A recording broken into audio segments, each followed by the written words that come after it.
go into the National Gallery for a change. It's quite ironic that I work here, but then I don't get to see it.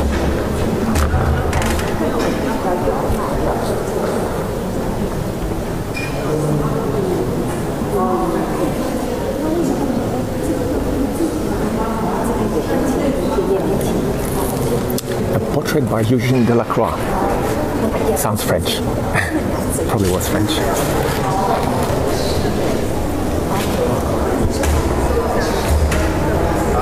Yivka, hello. We're in National Gallery right now.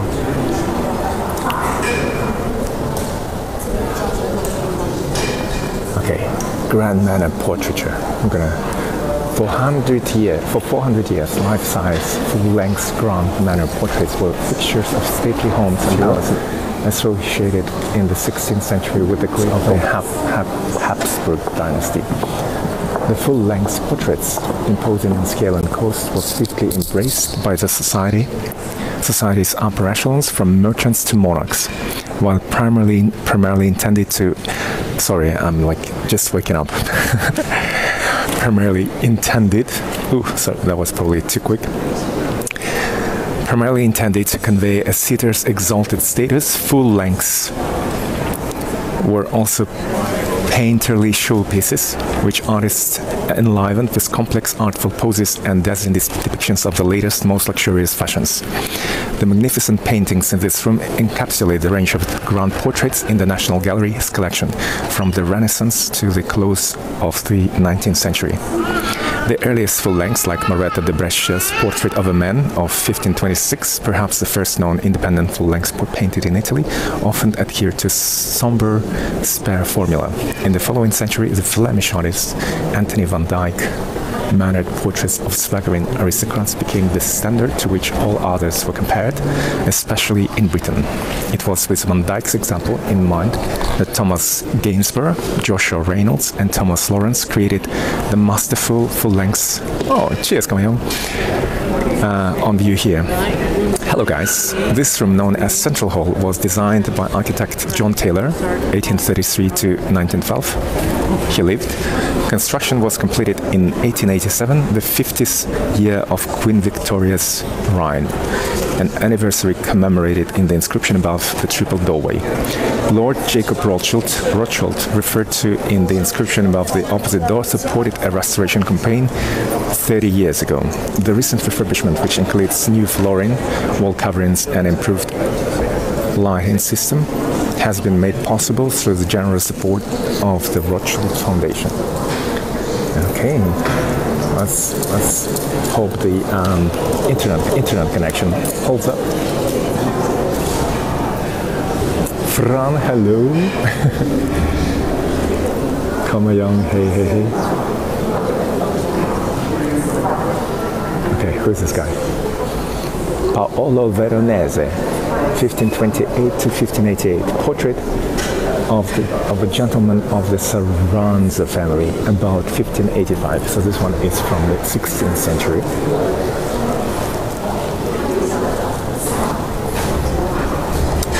This looks quite.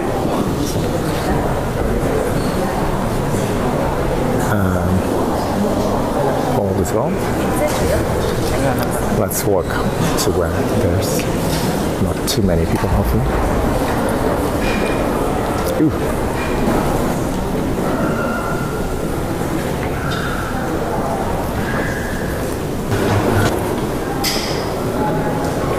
Tiana, привет, Haruki, thank you. Okay, this is...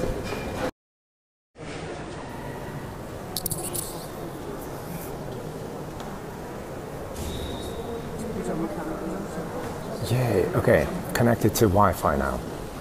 Let's see. Oh, little nice. Not sure. What do you call them? We go again. Okay, it looks like the connection is going to be an issue again. You can't see much, can you? Okay, let's see. Looks like Wi-Fi might be working, sort of. I'm going to try to move slowly. Okay, this is a portrait of Pope Julius II, 1511.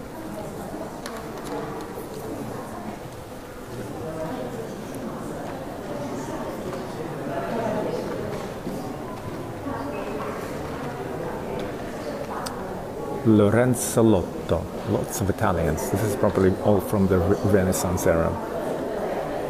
Agostino, a distinguished doctor, sits at his desk and holds a text by the ancient Greek physician Galen. A fly has alighted on his handkerchief, reminding us of his mortality.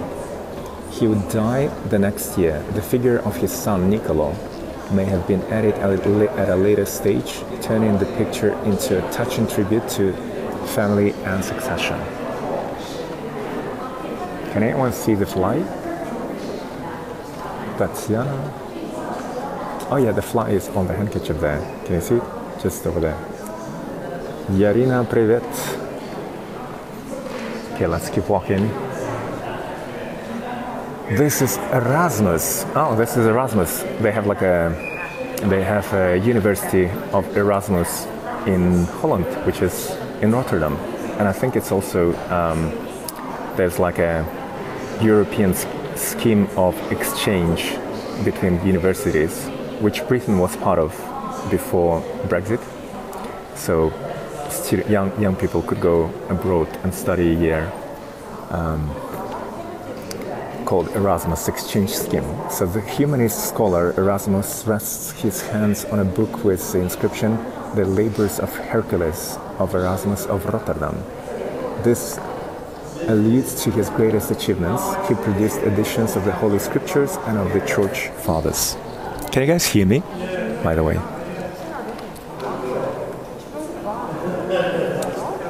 Okay, let's keep walking slowly to the next painting.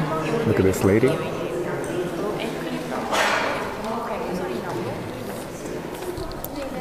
Okay, this is Christina of Denmark, Duchess of Milan. Christina wears mourning dress.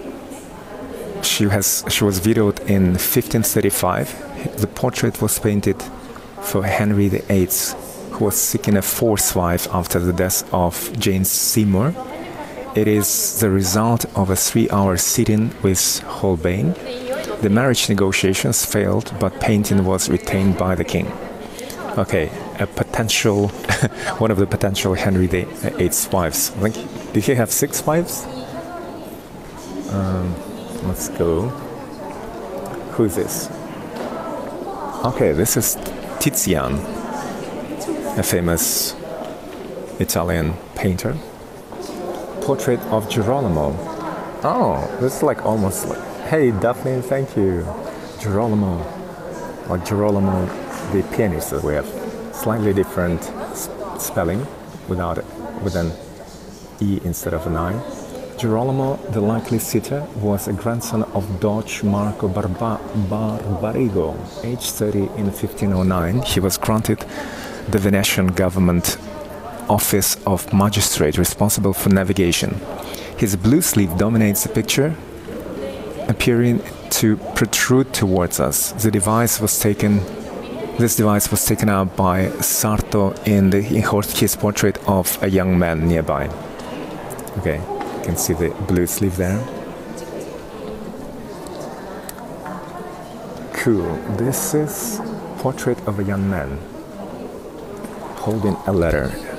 Dates back to 1518. Rosso painted this early in his career while he was active in Andrea del Sarto's workshop. The characteristically swift and impetuous handling of paint is already evident, particularly in the serious face and spiky fingers. We do not know who the young man is. He holds a letter dated 22nd of June 1518. I don't know how they you can't really see from the letter the date. I don't know how they figured that out. Okay, look at that. Wi-Fi is still holding up. Mi riferisco al programma di Erasmus, non più qui in Inghilterra per via del Brexit. Yeah, that's right. Judas or Salome, Sebastiano del Piombo, that's the artist's name. This is probably the heroine Judas with the severed head of the Syrian general Holofernes, who had threatened her people. Alternatively, she may be intended as Salome with the head of John the Baptist. As with Titian's portrait of a young man, the arm protruding over a parapet accentuates her presence. Tunde, hello.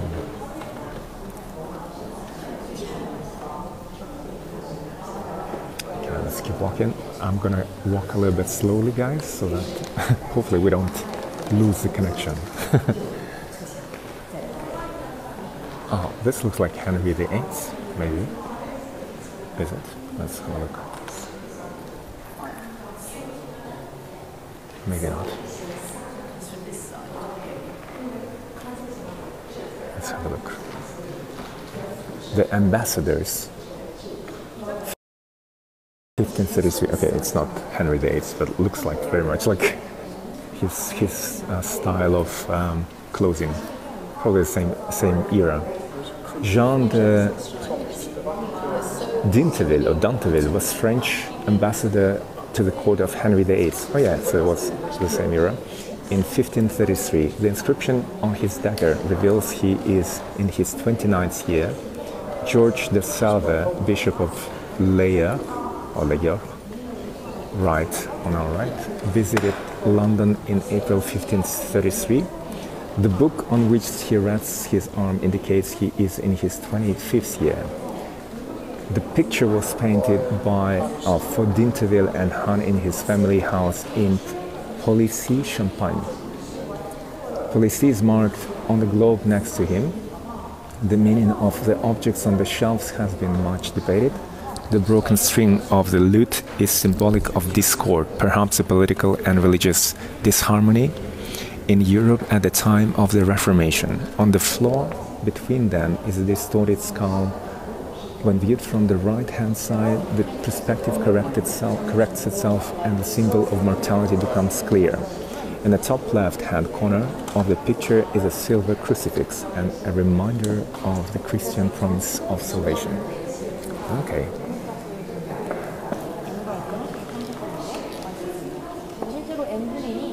So the French ambassadors to the court of Henry VIII. Let's find out who this lady is. This is portrait of a lady, mid-1520s. The sitter's assured stance and proud gaze suggests that she was a prominent figure of her time, yet she remains unidentified. Her magnificent costume, trimmed with exquisitely painted fur, adds to her imposing presence. She holds pieces of clothes with a Latin inscription warning of the risks of love. These are the snares of Venus, beware. Painted by Sebastiano del Piombo.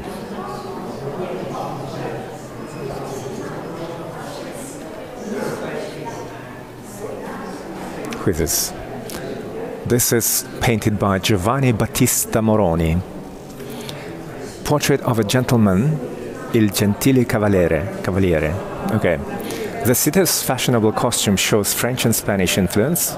Most of the identifying letter he holds is now illegible, but he is probably a nobleman from Bergamo. The book in his left hand and his prominent sword, a symbol of gentility, explains the traditional Italian title, the well-born gentleman. Okay, the sword and the book, and his costume. So he was a nobleman in Italy. Right, let's keep walking to another room.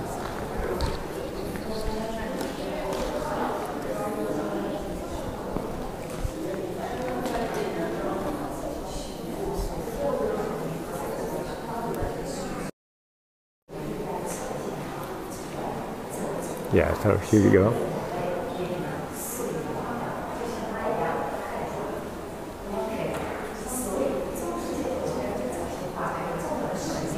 Sabine, hello. Okay. Thank you. Let's see. Have a look at this one, guys. And I'm gonna read out. Daphne, thank you. Cool. I'm gonna read out the description of this one. So this one is called the Ansi del Madonna, 1505, painted by Raphael. Raphael painted this altarpiece for the chapel of the Ansidei family, or Ansidei family, in the church of San Fiorenzo in Perugia. Responding to the challenge of its restricted setting, Raphael was inspired to produce one of the most imposing and resolved altarpieces of his early career. The Virgin is flanked by Nicholas of Bari and John the Baptist, names saints of the patron and his son. The Baptist gazes up at his slender crystal cross and points towards Christ, foreseeing his passion. The altarpiece's division into harmonious thirds is the result of careful geometrical planning. Surprisingly, however, the lofty vaulted architecture was an afterthought added when the painting was well advanced. The brilliance of Raphael's solution was to create the illusion of a chapel, like space where none may have existed. Okay. Now that you know a little bit more about this painting, let's take a step back.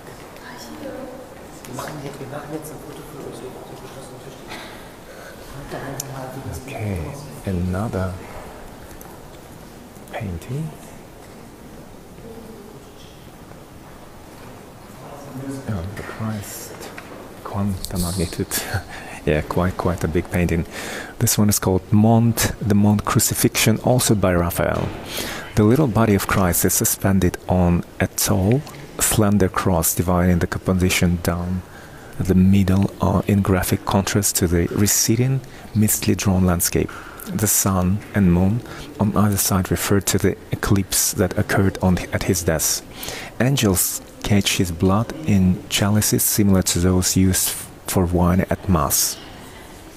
The letters I and RI stand for the Latin Jesus Nazarenus Rex Judeorum, Jesus of Nazareth, King of the Jews. The Virgin and John the Evangelist catch our eyes, wringing their hands in discreet sorrow, kneeling Mary Magdalene and Saint Jerome, the early Christian theologian who translated the Bible into Latin, and the sole character here not present at the crucifixion. This was the altarpiece for a burial chapel dedicated to Jerome in San Domenico, Città di Castello. Angel, thank you. Yeah, there you go again. Crucifixion.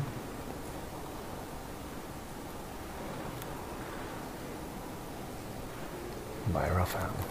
I-N-R-I.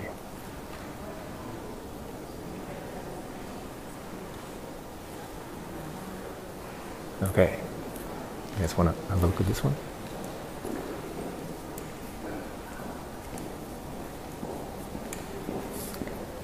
No, dice el año. Año is like 15 something. El siglo. Hold on, how do I say? 15. No, not 15. The next one. 16.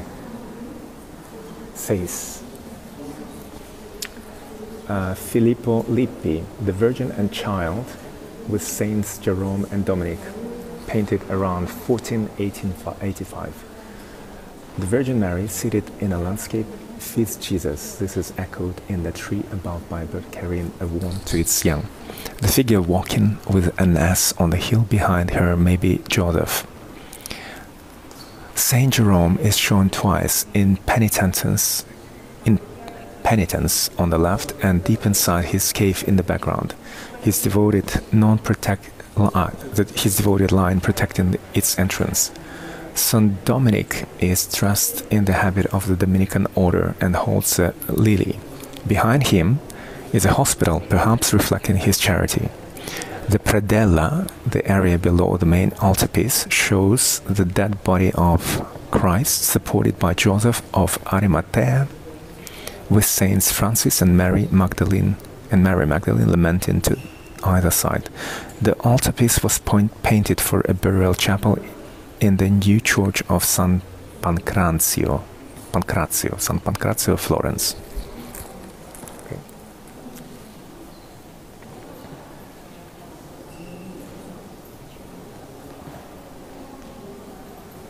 Okay, let's move to another area.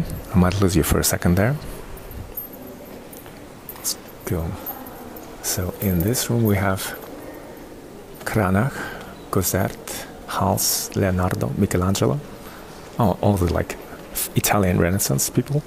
Raphael, Rembrandt, Rubens, okay, and some Dutch. Rouge, Van Dyck, Van Eyck, Veronese. That's room 9 to 28. And then in room 14 we have Botticelli, Piero Uccello, Bellini, Mantegna and Tizian are in room 29. Okay, so this floor looks like Renaissance stuff.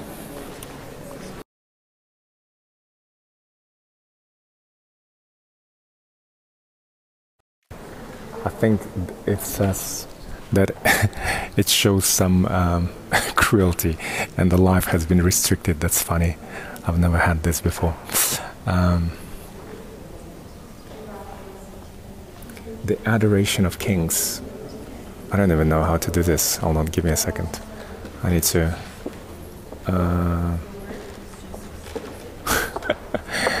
I think they saw the crucifixion of Christ and thought that I was was doing something. That's hilarious.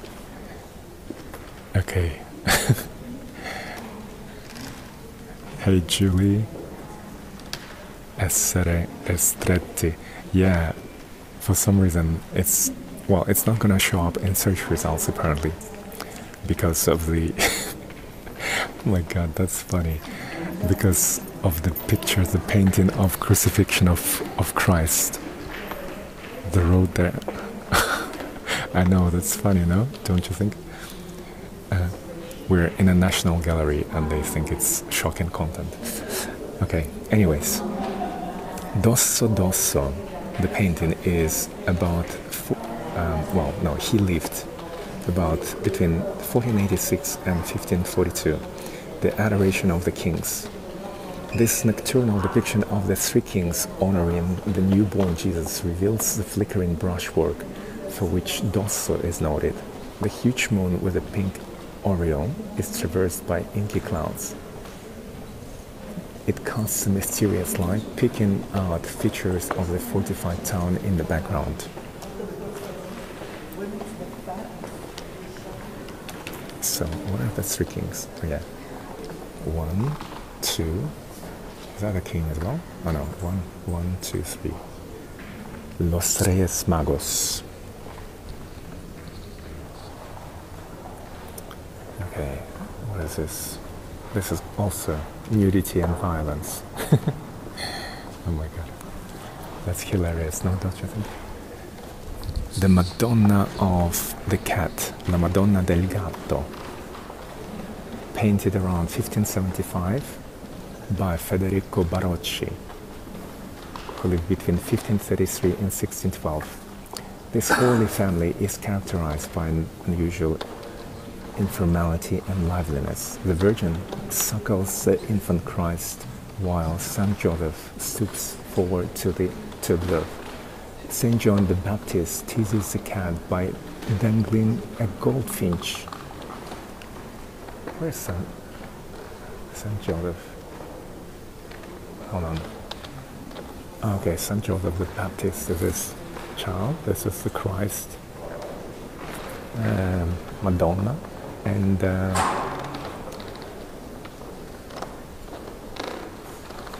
Joseph, yeah. And the cat is in the corner there. That's why it's called Madonna of the Cat, Madonna del Gatto. Okay, this is like quite a long painting here.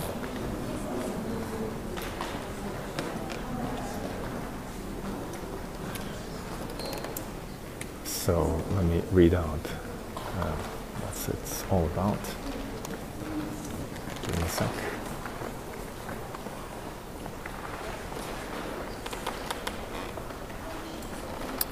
Right, this one is Joseph receives his brothers, painted around 1515. Joseph's brothers arrive on their second visit to Egypt with presents from their father Jacob.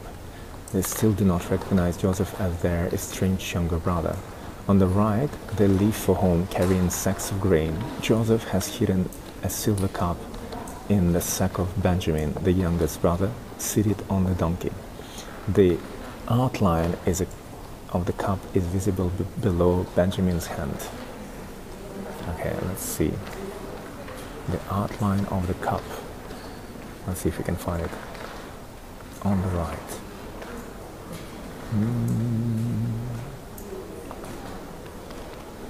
Can anyone see? And it's on the right. Can't really find the cup. Can you guys spot the cup?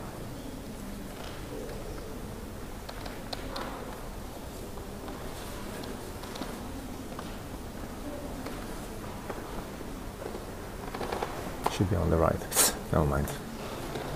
Couldn't find it. Right. Let's see. This will be classified as graphic nudity. This particular. Oh my god. That's hilarious.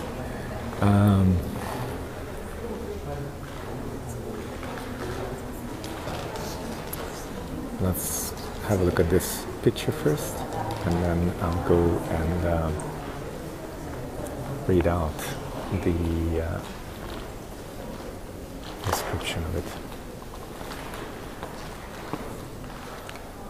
Okay. Painted between 1521 and 1524, Saint Sebastian with Saint Roch or Saint Roche and Saint Demetrius. Sebastian is bound to a tree stump. His body is pierced by arrows. Okay, we're gonna get another restriction. That's right. His body is pierced by arrows, although his elegant pose does not imply that he is in pain. The quiver in the foreground alludes to his martyrdom. Saint Roch stands on the left with his pilgrim staff and a flask. On the right is Demetrius, a Roman officer martyred for his zeal in converting pagans. Okay, so this is Demetrius, the Roman officer, and Saint Roch is on the left-hand side. Better not show the arrows piercing the body. Oh, God. Okay, this is Francesco Francia, the painter. The painting was created between 1515 and 1516, and it's called The Lamentation over the Dead Christ. Okay, we're gonna get this one as another candidate. Saint John and Mary Magdalene prepare to carry Christ's body to the tomb in the rock. This painting is probably from a predella, the plinth for an altarpiece showing narrative scenes from the life of Christ of saints. Okay. Il lamento. Okay, let me show you this one first, and then I'll read out the description.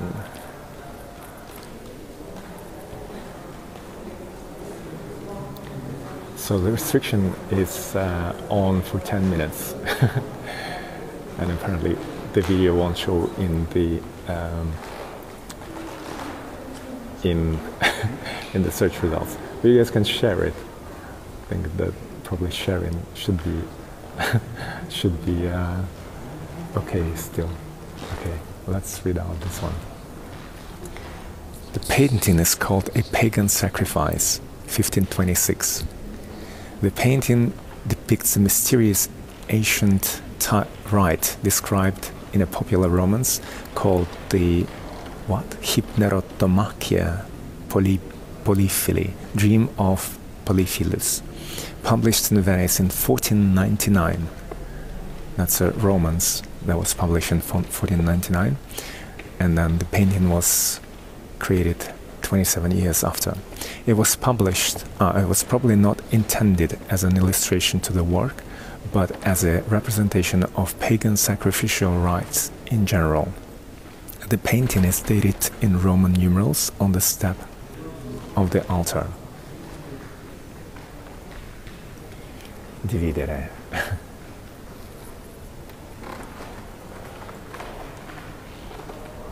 Okay, what is this one?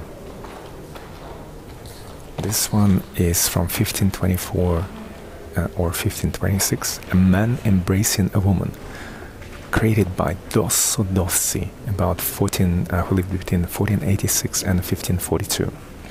Dosso was court painter to Alfonso d'Este, Duke of Ferrara. Ferrara, oh, I've been to Ferrara, interesting city. A man, perhaps Alfonso's clown, Il Gonella, embraces a female figure who may be a nymph. This is a fragment of a ceiling decoration from the Duke's castle in Ferrara, northeast Italy. The complete work was in the form of a circular opening through which various figures could be glimpsed.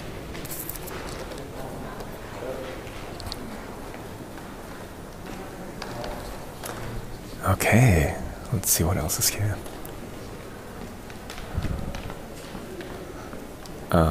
That's an interesting one. Musician.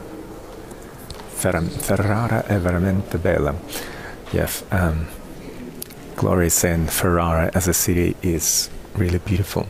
This one is called A Concert, created between somewhere around 1485 and 1495. This painting was perhaps part of the decoration of a music room. Other panels may have shown different musical instruments.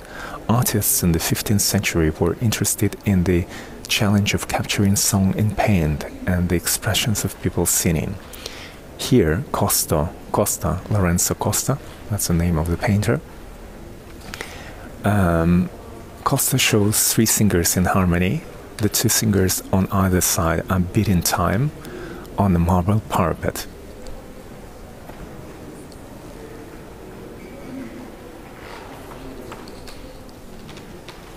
Ahí está Mona Lisa. Okay. Thank you for the share, Angie. Okay, this one is Fra Bartolomeo, the artist's name, and the name of the painting is The Virgin Adoring the Child with Saint Joseph, dating back to 1511.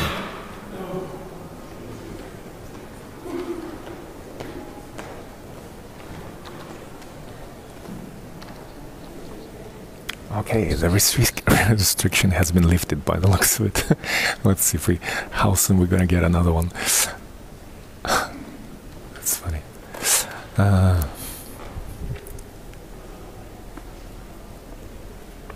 Pontormo, name of the artist.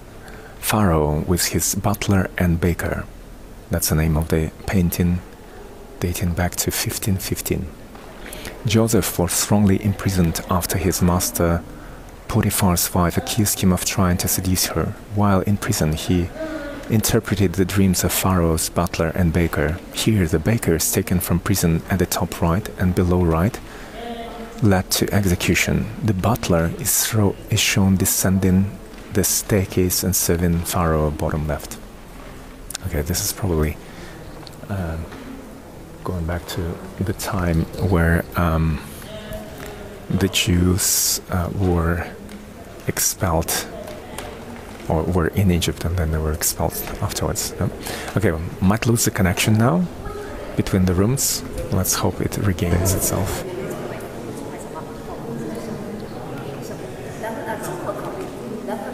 Okay, the connection is back. Look, there are some people actually working to. We have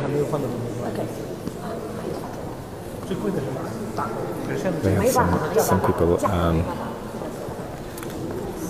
well, tour guides here, around here as well. Give me a second, just trying to find a nice angle for a picture.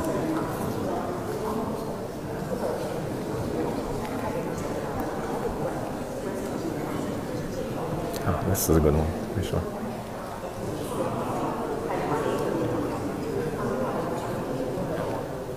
Okay.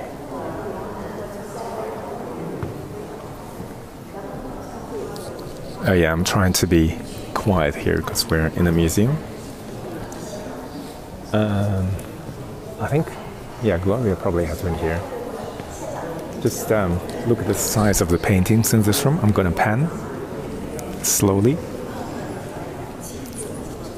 Recuerdo en la facultad de bellas artes no nací en pintar y dibujar.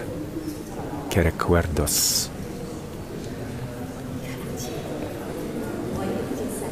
Like some really big paintings here.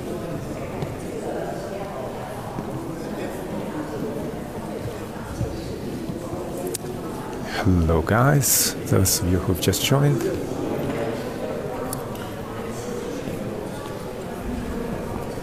Okay, where do we start? Let's start with the big one here on this on this side. So there are like a couple of big ones on the other side as well. I'm gonna try to read out. Oh, there's like a whole bunch of students here. Okay, this one is by Paolo Veronese, who lived between 1528 and 1588. That's pretty good actually, 60 years. Look at that, back in the day. That's like 100 years by our standards.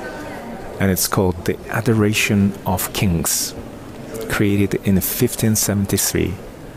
So he was what, 45 years old?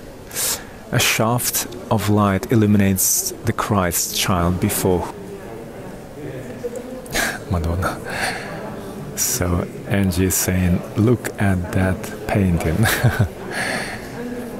Extertate la Verona, la città di Giulietta e Romeo. That's right. È pure molto bella.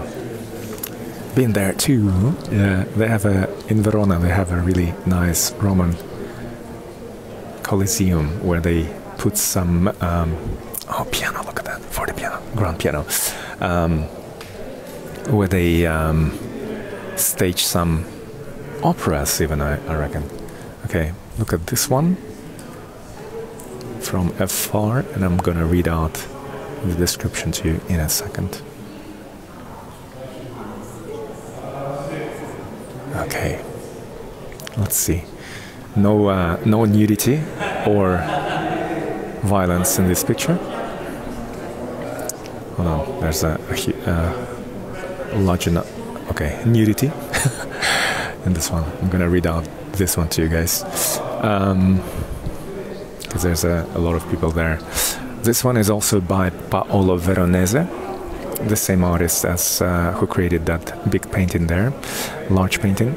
And it says, Cupid beats a man lying on his back, tormented by love. Carrying an ermine, a symbol of purity, the wild woman seems to be leading her more seductively attired companion away. They may be personifications of different complementary aspects of love, spiritual and physical. The broken statue of a satyr signifies base lust, inadmissible in a virtuous life.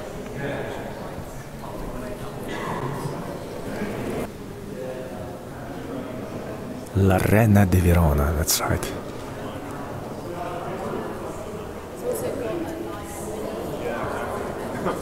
Okay, let's read the description of this one.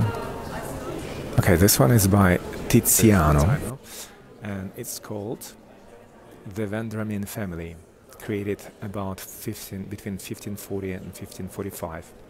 This is Tizian's, or Titian's, I'm not sure, Tizian in Russian we say, largest group portrait. Andrea Vendramin kneels in the center beside his brother Gabriel, and with Andrea's 7 sons. They venerate the relic of the true cross with which the wealthy Venetian family, a Venetian family was associated. the boys on the left are by an assistant. Okay, so the boys on the left were painted by an assistant. Vendramin family.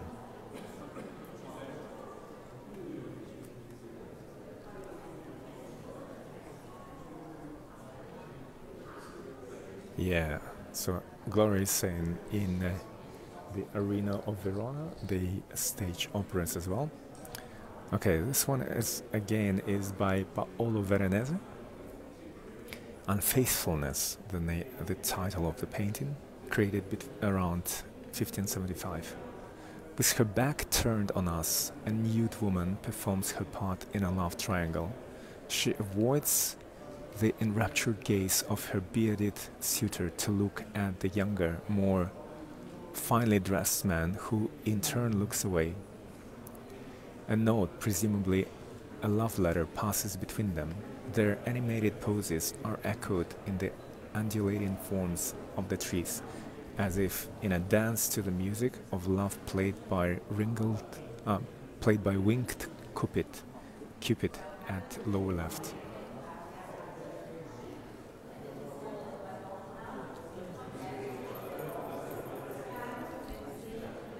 Unfaithfulness, betrayal.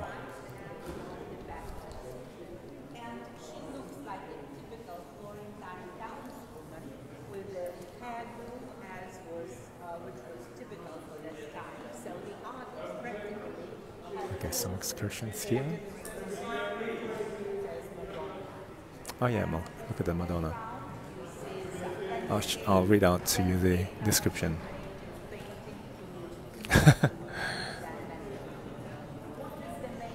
Oh, really? Okay. Let's hope not. And they make covers from different minerals, from different stones. And the most expensive was the blue color because they used them. Keep on liking and sharing, guys. Let's see if we can beat the algorithm. Okay, I'll let this group go away, and then we're gonna oh yeah, I wanted to read you out the have I read out the description of this one? I don't think so. Oh no, we have. Okay, let's move a little bit further. Huge group, a lot of young folks doing the paintings.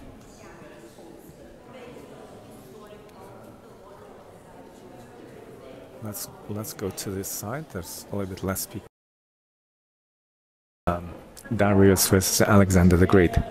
Following the defeat of the Persian Emperor Darius by Alexander, Darius's mother appealed to their conqueror for mercy. However, she mistook Alexander for his friend Hephaestion. Alexander, in red armor, graciously turned this mistake into both a compliment for Hephaestion, another Alexander, and an assurance that he would protect Darius's family.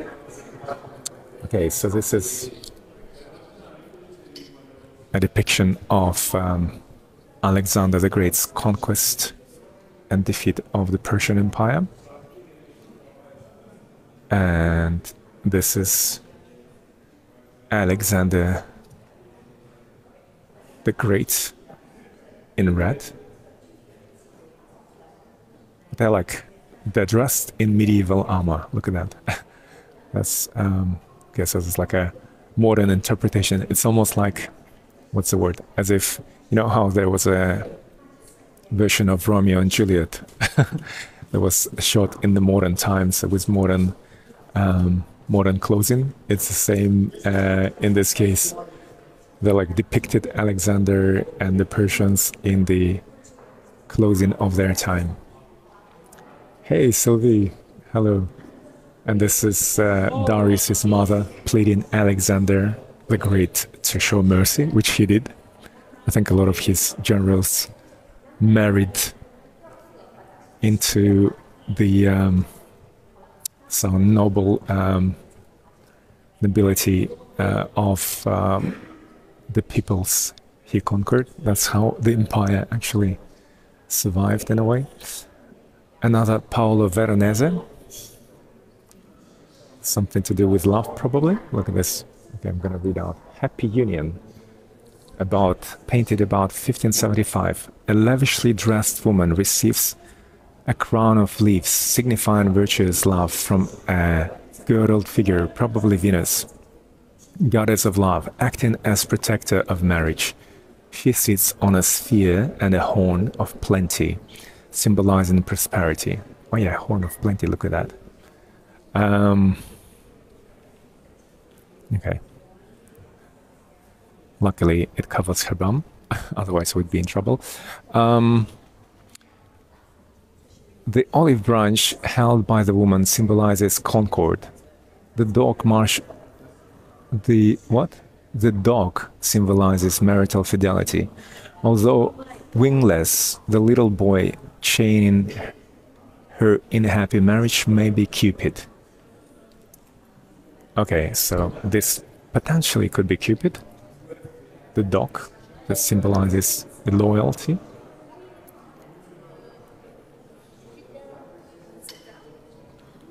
Ooh, we're in trouble. Yay.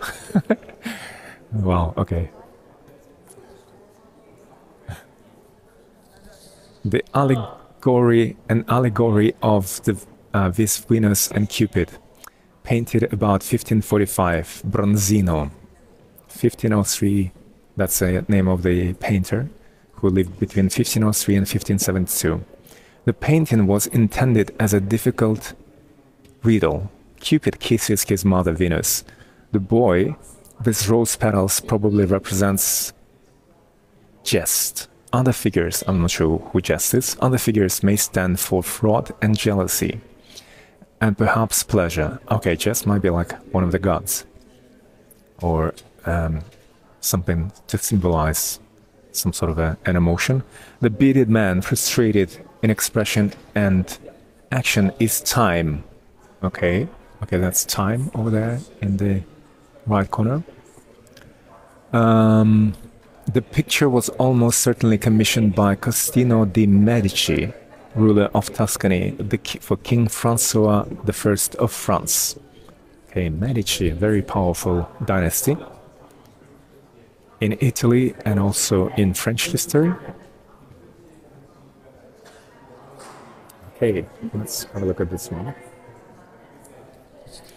So the one we're looking at is another Bronzino, the Madonna and Child with Saints, painted about 1540. Christ is visited by his cousin John the Baptist, who brings emblems of Christ's future sacrifice, strawberries and a reed cross.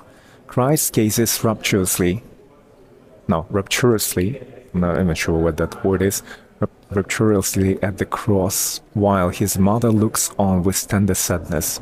The older woman is the Baptist mother, Saint Elizabeth. I didn't know John the Baptist and Jesus were related. Okay, so this was the bottom painting here. There's another one up there. But let's move on. This one is probably the Christ as well, after the crucifixion. Oh, this one is by Michelangelo Buonarroti, 1475, who lived between 1475 and 1564.